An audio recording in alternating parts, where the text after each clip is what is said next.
Welcome to Malik Publications and News Network. You are watching Samajik Aina India. This is Aina India. The report by SZ Malik. Right now we are taking you to the Bharat Mandapam of Pragati Maidan, Delhi, where our most experienced software engineers from India and abroad and India's top most software and electronics industrialists and big businessmen of software and computer electronics devices have gathered. In this auspicious work, Government of India has invited them to coordinate with each other so that the electronics industry and traders of India can take the initiative to create a better platform and Indian electronics and electronics products can be better than Japan, China, Germany, America in the world. Software industry and software markets can be created so that in the coming time, India does not lag behind any country in software and electronics business. India becomes the world's largest trading hub of software and electronics devices. Now an Indian software engineer has prepared artificial intelligence software which is in the news at the moment. Regarding this, an experienced software engineer who was running a company, Sanjay Agarwal, associate editor of Aina India, is taking information about this software. Listen to his words carefully and if possible, like, subscribe and share if you like his words. Let us hear what is artificial intelligence and what is its function. The way human mind does. What does human mind does? When we are born, we get trained. When we do the training, we learn how to walk, how to talk, how to make things happen. So similarly, we have to train the AI model also so that machine can interact with the people in the similar fashion. So that's the AI for us. So what happens when we interact with AI? We feel that we are talking to human being. Now when we do the AI building, जब हम AI को बनाते हैं तो उसके दो part हो जाते हैं. एक तो हो गया हमने अपना डेटा दिया कि भाई ये रहा मेरा डेटा, ये मेरा नाम है, ये मेरी एज है, ये मेरा जेंडर है और मैं ऐसे ऐसे ट्रैवल करना चाहता हूँ. आप मुझे 5 दिन की ट्रैवल ट्रिप बताओ. जैसे कि मैं रिलीजियस प्लेस पसंद करता हूँ, मैं पहाड़ी पसंद करता हूँ, बीच पसंद करता हूँ, मैं दिल्ली में रहता हूँ और मैं इस बीच में जाना चाहता हूँ. Now this is the data I am giving to an AI machine so that it can suggest us some solution. that 5 दिन में कहाँ आप जा सकते हो, कैसे जा सकते हो, बाई रोड जा सकते हो, बाई ट्रेन जा सकते हो, बाई एयर जा सकते हो. दैट टू हैपन मीन मैंने अपना एक पर्सनल डेटा उसको दिया, कॉन्सेंट के साथ दिया कि मैं ये डेटा अपना शेयर करता हूँ जिससे कि आप मुझे सजेस्ट कर सको. In return I am expecting something from AI machine. तो जब इस तरह से मैंने किया तो मैंने कॉन्सेंट के साथ अपना डेटा दिया. लेकिन एक अच्छा AI मॉडल मुझे सही चीज़ सजेस्ट करे, इसके लिए उसको ट्रेनिंग होना बहुत जरूरी है. AI मॉडल को पता होना चाहिए कि जिस जगह पे हम रह रहे हैं उस जगह में 5 दिन का ट्रिप कहाँ आप जा सकते हो बाई कार, कहाँ जा सकते हो बाई ट्रेन और कहाँ जा सकते हो आप by air according to my choice. इस डेटा को हम कहते हैं ट्रेनिंग डेटा.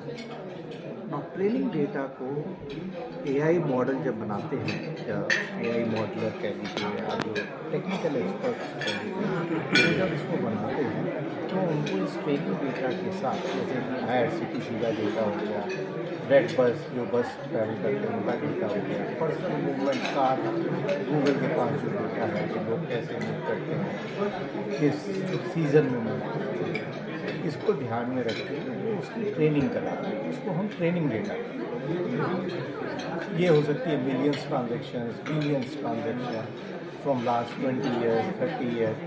अब इस डेटा को हम ट्रेनिंग डेटा जब हम कहते हैं, इसका क्वालिटी और इसका साइज और इसका उस कंट्री स्पेसिफिक होना बहुत ज़रूरी है.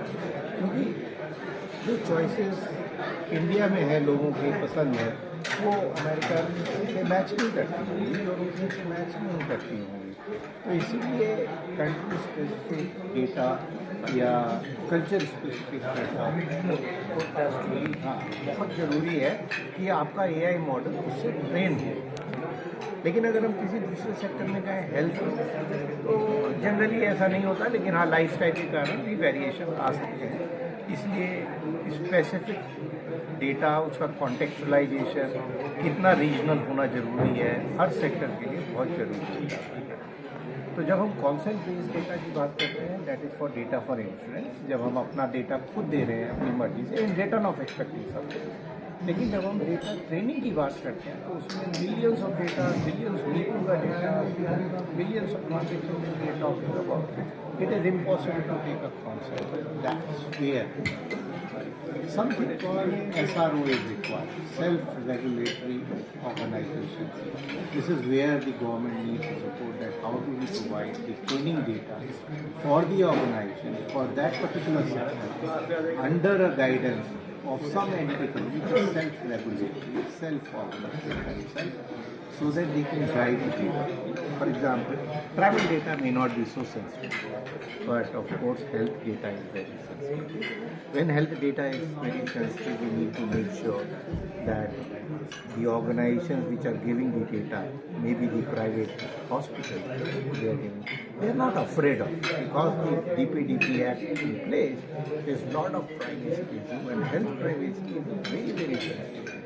So they need to create something like entity which can guide day-to-day response and suggest, and also create the entity, अगर आप इनको डेटा दे दोगे तो इट इज़ ओके। हमने ये कुछ 10 डेटा ऑर्गेनाइजेशन बनाई है और इनको सर्टिफाई किया है, इनको ट्रेन किया है कि ये अगर आपसे कुछ पर्सनल डेटा आ भी गया दिया है, एक हेल्दी ऑर्गेनाइजेशन, सर्टिफाइड ऑर्गेनाइजेशन को दिया है, तब हमको ये data, specially in sensitive data sector में ये डेटा मिलेगा। यहाँ पे government support, government regulation will help and ensure that privacy does not become a big issue when it comes to training data. While privacy becomes a big issue when I do a consent, time-based consent, कि मेरा data आप इस organisation से इस purpose के लिए 1 महीने के लिए, 3 महीने के लिए शेयर कर सकते हैं, that is where concept. So मेरा दूसरा सवाल है रिगार्डिंग दिस ग्लोबल समिट। इसमें I think more than 100 countries विदेशों से लोग आए हुए हैं। I met people from Senegal, USA, Japan, everybody is here. उनका नाम लेना, अफ्रीकन कंट्रीज हैं, यूरोपियन कंट्रीज हैं। So today there are a lot of solutions going around. तो जो आपने बोला है when government comes in play, and तो ये जो एक consensus बन रहा है within the government, you know, like when we have G20, G7, similarly artificial intelligence में भी सब countries आपस में मिलकर कुछ करते हैं, तो उसके बारे में थोड़ा जानकारी। तो इसके जो दो पर्सपेक्टिव हैं, एक तो है ग्लोबल नॉर्थ, इसमें हम अमेरिका, USA और यूरोप की कंट्री को अमेरिका में legal is very strong, courts are very strong, privacy is not, और even if it is there not so much of concern is there. Europe is highly regulated, so there is nothing in the AI world, but still whatever the AI solution, AI approach is coming generic सही, लेकिन जो भी approach आ रही है वो सब ज़्यादातर US से आ रही है, because they have the continental size of data. Another continental size of data is with China, but they are very, very close low, so they create their own AI, they consume their own AI, or they sell to mostly the African nations and few other nations their own AI. We can't work in that particular model. India is a different model. Where legal is a big challenge. If US solves a legal case in 10 days, in India we don't solve it in 10 years.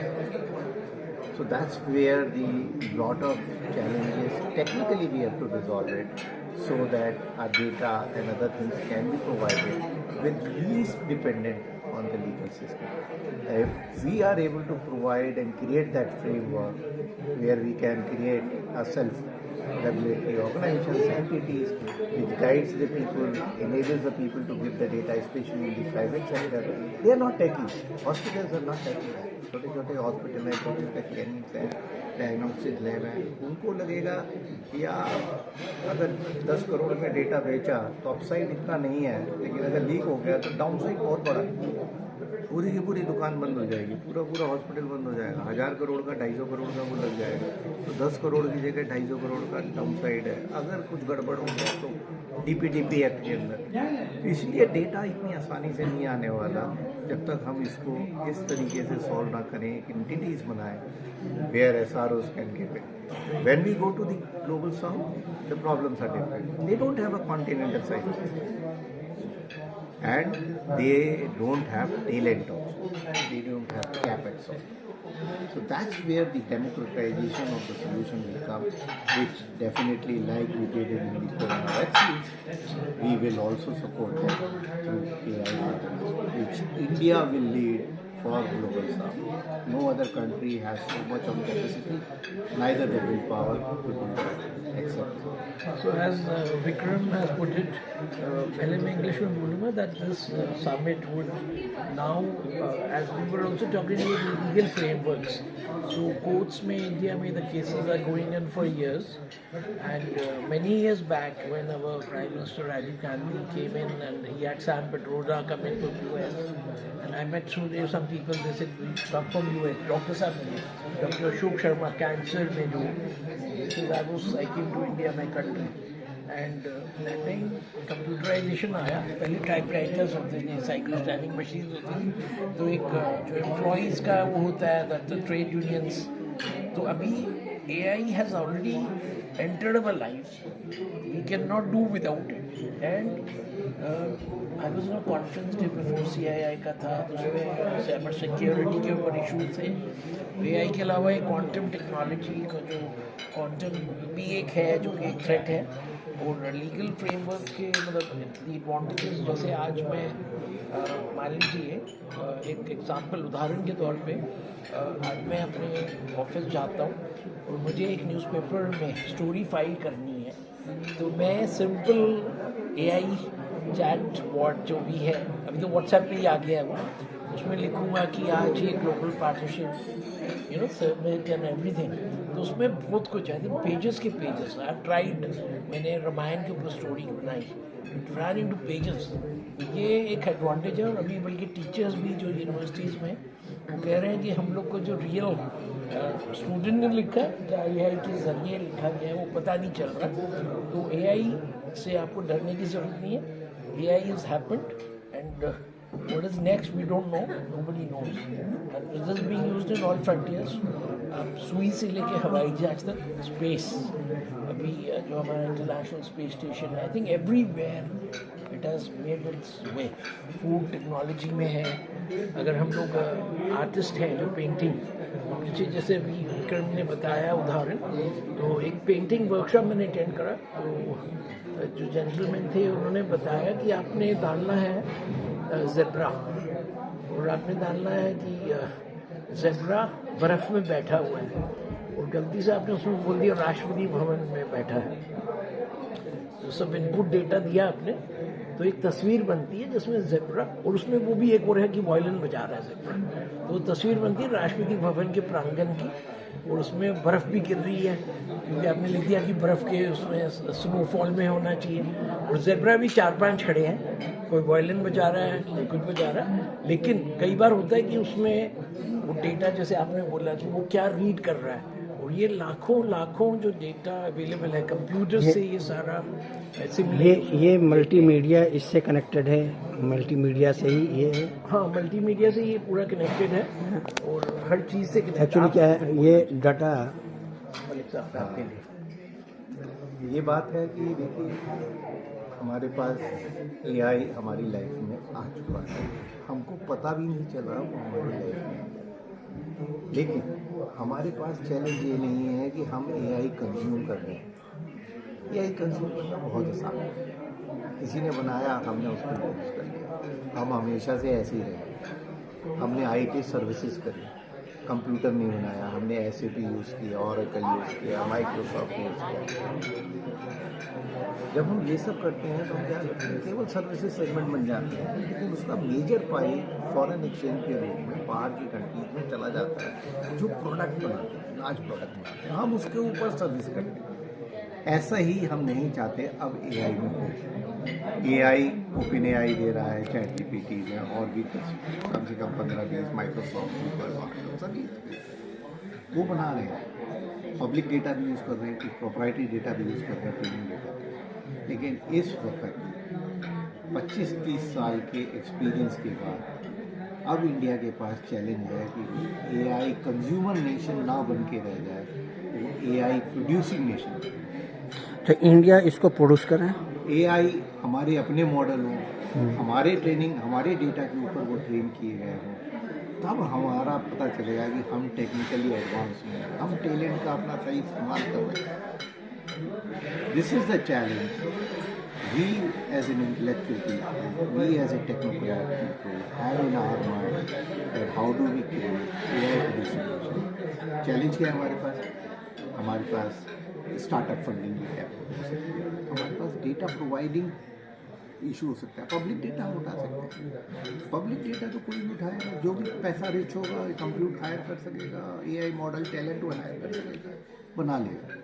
लेकिन हमारे पास data है, India के पास data है, continental size data है, 1.4 billion people का data है। जब हम इस डेटा को एक प्रॉपर मॉडल स्क्रीन करके उस डेटा को प्रोवाइड करके अपने पीपल, अपने स्टार्टअप, अपनी एमएसएमई ऑर्गेनाइजेशन, लार्ज ऑर्गेनाइजेशंस को प्रोवाइड करेंगे, then we will become AI producing nation. And when we become AI producing nation, we will ensure that billions of dollars in the foreign exchange will not transfer to the outside organization. Only then we will be able to serve the global south as well. Till then, if we are AI consuming nation, global south, forget the dream. हम लोग आखिर में बोलेंगे कि जो विक्रम ने आज point emphasise करा है कि इंडिया को इस रेस में जो दौड़ है उसमें कैसे आगे करना है, क्योंकि जैसे कोरोना में उन्होंने एक उदाहरण दिया था कि इंडिया ने वैक्सीन करके जो कि 2 और देश स्ट्रगल कर रहे थे वेस्टर्न नेशंस। सो एआई में हमारी fight is that we'll have to really work hard and I think I envisage की अगले 20 साल जैसे मोदी जी का एक है 2047 तब तक हम लोग एक एआई नेशन बन पाए। आप इसको हिंदी में थोड़ा सा हमें बता दें इसको कि डाटा है क्या इंडिया के लिए, खास के आम जनता के लिए ये कितना बेनिफिशियल है या इससे क्या नुकसान है? देखिए, आम जनता जो है एआई कंज्यूम कर लेगी, इसलिए कि जनता ही कंज्यूमर है, जनता कंज्यूमर है, उसको एआई को प्रोवाइड करने वाले भी कंज्यूमर हैं, प्राइवेट ऑर्गेनाइजेशन हो सकती है, सरकारी ऑर्गेनाइजेशन भी हो सकती है। उसमें मज़ा नहीं है, वो तो आप आसानी से कर लोगे। मज़ा तब है जब आप खुद एआई बनाओ, अपना मॉडल बनाओ, अपने मॉडल को अपने डेटा के साथ ट्रेन करो, सो दैट आउटकम जो उसका आउटपुट आए एआई का वो अच्छा है, रेलेवेंट आए। उसकी मार्केटिंग कहाँ होगी अगर इंडिया में होगी? इंडिया में, हाँ। अब आप पहले ये है हमें ज़रूरी कि इस फ्रेमवर्क में कि जो एआई स्टार्टअप्स हैं या एआई एमएसएमई है वो किस तरह से अगर ये एक एआई मॉडल बना भी लिया। आपकी बात एक बात रोक करके फिर दिमाग से निकल जाएगा।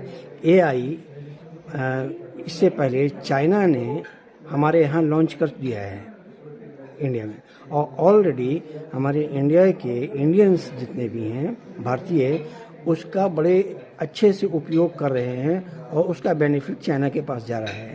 तो अब इसमें आपने जो प्रोसीजर और ये बना रहे हैं तो इसको किस तरह से यहाँ पे लॉन्च करेंगे, कैसे बनाएंगे? हाँ, तो अभी बात ये है कि एआई कंज्यूमिंग नेशन गवर्नमेंट इसमें आपको कैसे साथ दे रही है, कैसे कोऑपरेट कर रही है? एआई कंज्यूमिंग नेशन बनना बहुत आसान है। आप चाहे चाइना से ले लो, चाहे यूएसए से ले लो, उनको कोई फ़र्क नहीं पड़ता, और इंडस्ट्री के ऊपर ब्लेम डालना गलत है। अगर 1-2 कंपनियां हैं, दोनों के पास हेल्प डेस्क है, एक कंपनी जो है यूएस की चाइना से या ओपन एआई या किसी एआई लेयर को लेके अपना ऑटोमेशन कर देती है और उसकी पर टिकट कॉल 14 रुपये से या 15 रुपये से गिर के 9 या 10 रुपये आ जाती है, तो वो तो आगे बढ़ेगी और उसके अलावा उसके कंपटीशन की भी कंपनियों को वो 14-15 रुपये में स्टिक नहीं कर सकते, उन्हें भी अपनी कॉस्ट गिरा के 9-10 में, वरना वो मार्केट से बाहर हो जाएंगे। तो keeping that in mind, we can not blame any other sector which is consuming the AI. It is the technology which is the IT space of India IT industries of India, इनके ऊपर ये जिम्मेदारी बनती है कि वो अपना AI model करें, भारत सरकार के साथ काम करें, जिससे कि एक ट्रेनिंग डेटा का एनवायरनमेंट क्रिएट करा जा सके। जब वो ट्रेनिंग डेटा हमारे पास अवेलेबल होगा, एक सेल्फ गवर्निंग ऑर्गेनाइजेशंस होंगी, हॉस्पिटल्स या various study centres, education, skill centre, health sector, x ray machines, all other data can be given to designated entities, जो एक सर्टिफाइड ऑर्गेनाइजेशंस होंगी कि अगर आपने इनको डेटा दे दिया, ये इंश्योर करेंगे कि ये डेटा आपका कॉन्फिडेंशियल रहे, सिक्योर रहे। जब इस तरह का एक सेटअप बन जाए, अगर आपने वादा कर लिया है कि ये डाटा आपका सिक्योर है और ये, तो हमें विश्वास कैसे कर सकते हैं कि हमारा डाटा दूसरे के पास नहीं जाएगा और ये सचमुच में हमारे आपके कहने के मुताबिक कि सिक्योर है? हम इस पर इसमें दो पर्सपेक्टिव है। जब हम ट्रेनिंग डेटा की बात करते हैं तो millions billions transaction, million people की बात, क्योंकि जब तक ये टेक्निकल चीज़ को हम नहीं जानेंगे तब तक कि हम श्योर नहीं हो सकते और सिक्योर नहीं महसूस कर सकते। तो ये डेटा जो है एनोनिमाइज कर दिया जाता है और उसके अंदर कुछ डमी डेटा भी इंसर्ट कर दिया जाता है। There are techniques, differential privacy एक टेक्निक्स है, कॉन्फिडेंशियल कंप्यूटिंग है। There is another framework also just to make sure कि it does not happen. You can eliminate the problem by 98%, 99%. You cannot eliminate the problem by 100%. Keeping that in mind, there are methods and procedures available. लेकिन सबसे बड़ी problem ये है कि हमको data कैसे मिले। अगर एक DPDP एक्ट इन प्लेस है, कोई भी डेटा आपको देने को तैयार नहीं है, बोलेगा 10 रुपये कमाया और अगर कुछ गड़बड़ हो गई तो पूरी दुकान बंद हो जाएगी, 250 करोड़ रुपए देने पड़ जाएंगे। तो 10 करोड़ के अपसाइड के लिए 250 करोड़ के डाउनसाइड पे कोई रिस्क नहीं लेना चाहेगा। इस इशू को रिजॉल्व करने के लिए हम अगर ये कर पाए, टाइम से कर पाए, तो हमारे पास definitely India based AI model होगा। ये बात आपकी बिल्कुल सिक्योर है कि इससे विश्वास बनता है, हाँ, ट्रस्ट बनता है कि हाँ ये चीज़ है कि अपने 10 रुपए के नुकसान के चलते 10 रुपए के फायदे के चलते वो 250 रुपए का नुकसान नहीं कर सकते। मैं आखिर में इसको जो हमारी चर्चा चल रही है, आज हम लोग ने पहले मिस्टर कौशल से बात करी थी, दैट वाज मॉड्यूल 1, और विक्रम से जो बात कर रहे हैं मैं उसको मॉड्यूल 2 बोलूँगा, क्योंकि दिस वाज एजुकेशन सीरीज। एक हम लोग जो जनरली हम लोग पत्रकार इंटरव्यू कर रहे हैं, तो we are talking in some different bandwidth जो हम लोग का लेवल पे, और मलिक साहब के आग्रह पे हम लोग ने ज़मीन से और जो जन मानव तक जो बोलते हैं ना, प्राइम मिनिस्टर और सब मंत्री आकर बोलने लगे आखिरी पायदान तक। तो मलिक साहब का जो है वो मैं इनसे सहमत हूँ। तो ये हमारा आज मॉड्यूल 2 है, और आप लोग अपने कमेंट्स आई थिंक ज़रूर डालिए, जो भी सवाल आप लोग को इसमें आए तो हम लोग के जो चैनल पे कमेंट बॉक्स में डालिएगा, सो दैट हम लोग विक्रम कौशल मैं विक्रम जी से एक बार गुजारिश करूँगा, फिर आपसे दोबारा हम लोग आएंगे, we'll bring you other modules. हमारी एक पहल है आज। धन्यवाद। Sanjay Agarwal with mister Malik, SJ Malik sir, thank you.